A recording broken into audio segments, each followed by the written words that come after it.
Most Nigerians think the story ended on July 10th when the presidency announced that all the kidnapped OYO school children and their teachers were free. But 3 days after that announcement, OYO State's own governor stood in front of the same cameras and asked the United Nations to come investigate what really happened. Not the abduction, the rescue. Why would a governor celebrating a rescue simultaneously demand a UN probe into it? Why is Nigeria's Senate telling him to stand down? And why is the OYO State House of Assembly, led by Speaker Adebo Ogundoyin, digging in against the federal government's own party in the Senate? That's the story nobody's fully explaining. Let's get into it. Before we unpack the full story, take a moment to subscribe to Naija Political Lens. We don't chase headlines, we examine the decisions, institutions, and strategies shaping Nigeria's future. If you value facts over noise, you're in the right place. This isn't just a kidnapping story anymore. It's a test case for how Nigeria's federal and state governments handle accountability after a national trauma. 46 people, pupils, teachers, and a school principal spent 56 days in a forest camp linked to a Boko Haram-affiliated faction. 2 people died. Dozens of families lived through nearly 2 months not knowing if their children would come home. Now that they're home, the country is being asked to simply accept a short, unnamed suspect's no ransom account and move on. Governor Seyi Makinde says Nigerians deserve more than that. He's used the phrase full and transparent account, specifically raising the possibility of institutional failure, negligence, or collusion. That single sentence is why this matters far beyond OYO State. If a sitting governor is publicly floating the possibility of collusion in a security operation involving the military, police, and DSS, that's not a local story. That's a question about trust in Nigeria's entire security architecture, right as school abductions have become a recurring national pattern, not an isolated tragedy. To understand why this dispute is happening now, you need the full 56 days. May 15, 2026, gunmen attack 3 schools in the Ahoro Isieye and Yawata communities of Orire local government area near Ogbomosho Baptist Nursery and Primary School, Community Grammar School, and LA Primary School. 39 pupils, 7 teachers, and a school principal are taken. At least 1 person is killed in the initial assault. Days later, a rescue attempt by a joint team of soldiers, police, and local vigilantes is reportedly ambushed with improvised explosive devices. Several security personnel were wounded. Around mid-May, teacher Michael Oyedokun is killed by his captors. His death circulated in a video apparently intended to pressure the government. June 1st, the Nigerian Union of Teachers declares an indefinite strike across OYO State public schools, demanding the government secure the victims' release first. Early to mid-June, public pressure intensifies, ransom payment allegations circulate, and the OYO State Commissioner of Information, Dotun Oyelade, repeatedly denies any payment was made, direct or indirect. July 10th, day 56, presidential spokesperson Bayo Onanugu announces on social media that all victims have been rescued. The account is thin, no named suspects in the announcement itself, limited operational detail, but he claimed that 8 attackers were arrested and several neutralized during the operation. No ransom paid, no prisoner swap. July 13th, Governor Makinde, during a broadcast welcoming the survivors home, calls for a UN and international human rights investigation. July 14th, the Senate publicly cautions Makinde against internationalizing what it calls a domestic security matter.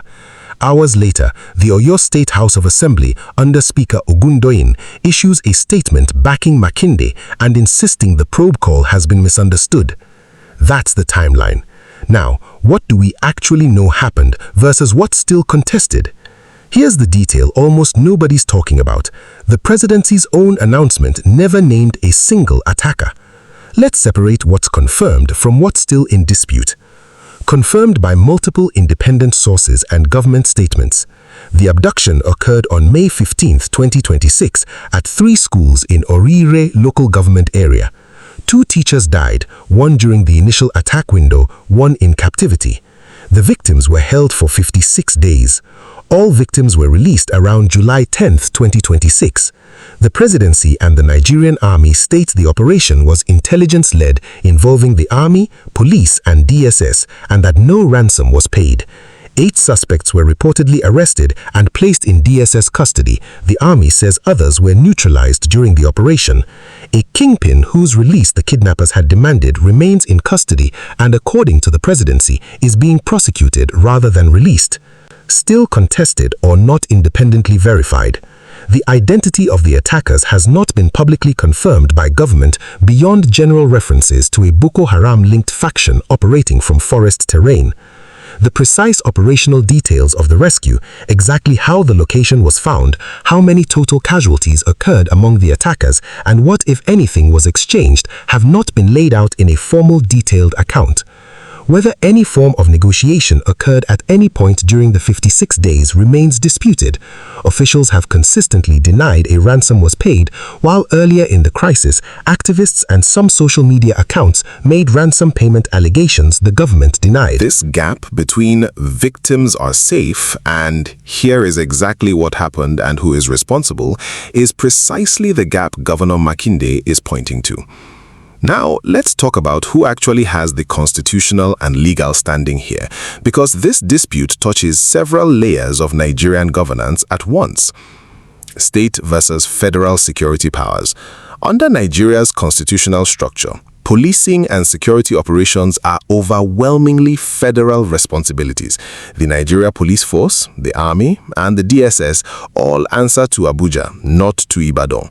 A state governor, even one as vocal as Makinde, has no direct command authority over the agencies that ran this rescue.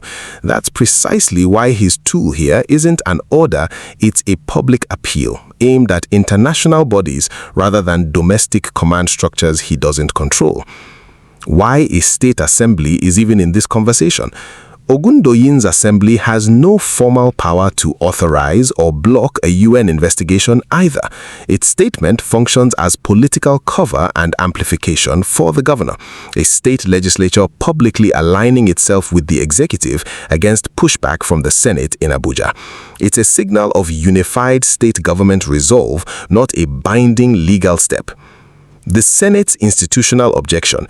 The Senate's caution isn't really about the facts of the case. It's about sovereignty and precedent. Inviting a UN mechanism to examine a domestic counter-terrorism operation, even one this fraught, sets a precedent that Nigeria's federal legislature is clearly uncomfortable with, that state governors can effectively summon international scrutiny of federal security agencies whenever they are dissatisfied with an official account. The accountability gap. Nigeria does have domestic mechanisms that could, in theory, do exactly what Makinde says he wants: legislative committee hearings, an independent judicial commission of inquiry, or an internal security sector review. Notably, Makinde has not, as of this writing, formally initiated a state-level inquiry of his own before appealing to the UN, which is one of the sharper points raised by critics of his approach, and something we'll return to in the counter-argument section. So, if Nigeria has its own tools for exactly this kind of inquiry, why go straight to the UN? Stick with me. The answer says a lot about how much governors currently trust federal agency self-reporting. Strip away the security policy language, and this is also unmistakably a political story. Who gains from a UN probe call? For Makinde, positioning himself as the governor demanding transparency, even against pressure from the Senate, carries real political value. It reinforces an image of independence from the federal center, which matters both for his standing within his own party coalition and for how Ibadan state voters perceive his handling of the worst security crisis of his tenure. Who gains from shutting it down? The presidency and federal security agencies have an obvious interest in a clean, closed narrative. The operation succeeded, no ransom was paid, the story ends with victims home and terrorists in custody. A UN probe, even a modest one, creates exactly the kind of open-ended scrutiny that undercuts a mission-accomplished framing, especially with unresolved questions about how negotiations, if any, actually proceeded. The Senate's calculation.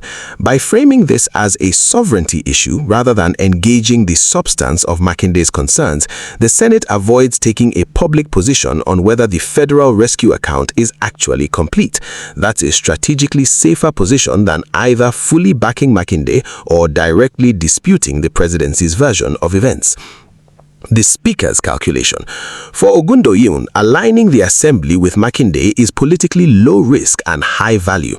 It costs the Assembly little to issue a statement of support, while visibly standing with a governor against Senate pressure builds goodwill within Oyo State's political establishment, particularly among constituents in Ogbomosho, the epicenter of this crisis, who lived through 56 days of the teacher strike and community anxiety. The public messaging layer. Notice the specific language each side is using. The Assembly statement explicitly insists the UN probe call is not an indictment of the federal government or security agencies, a careful rhetorical softening designed to make the request harder for the Senate to reject outright. I'd like to hear your perspective. Based on what you've seen so far, who do you think stands to gain the most from this UN probe standoff? Makinde, Ogundoyin's Assembly, or the Senate? Share your thoughts in the comments before we examine the economic and security fallout. The 56-day crisis had costs that extend beyond the immediate families. Education disruption. The Nigerian Union of Teachers' indefinite strike, launched June 1st, shut down normal academic activity across affected areas of Oyo State for weeks, a disruption to an entire school calendar, not just the 3 targeted schools. Movement and activity restrictions. In the aftermath, the Oyo State government suspended school excursions, field trips, sports competitions, and other off-campus student activities statewide, a precaution with knock-on effects for extracurricular programs and local businesses that depend on school-related travel and events. Investor and reputational risk. Southwest Nigeria has historically marketed itself as comparatively secure relative to the country's northeast and northwest.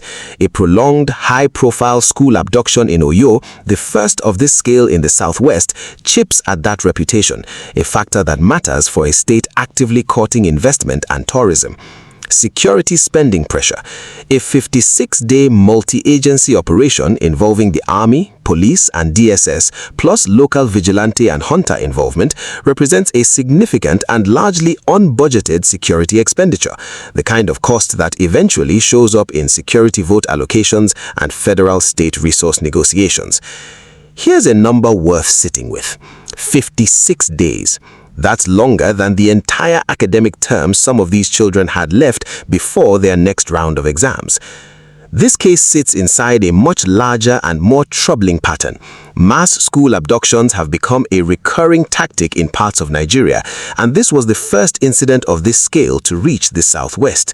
The killing of 2 teachers and the circulation of video showing one teacher's death represents an escalation in tactics, using visible brutality as leverage against a government under public pressure.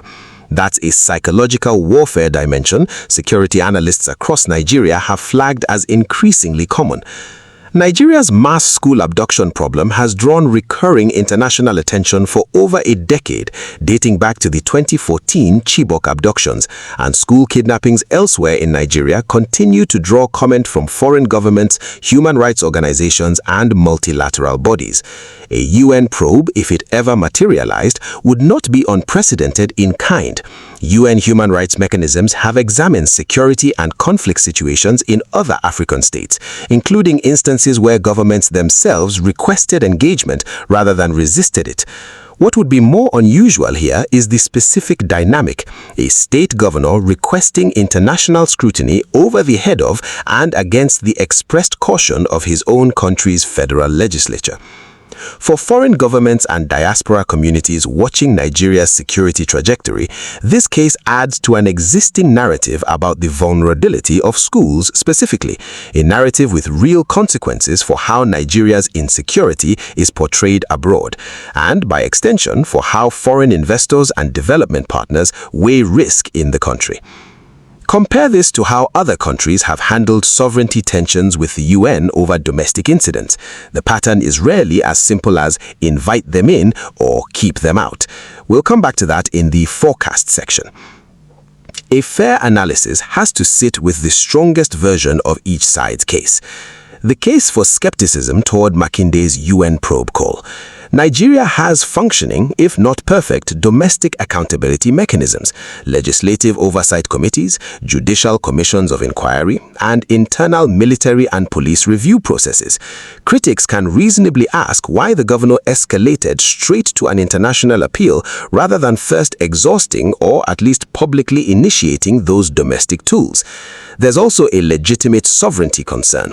Inviting UN scrutiny of a federal counter-terrorism operation could be read, fairly or not, as undermining confidence in Nigeria's own institutions, both domestically and to international observers assessing Nigeria's state capacity. The case for Makinde's position.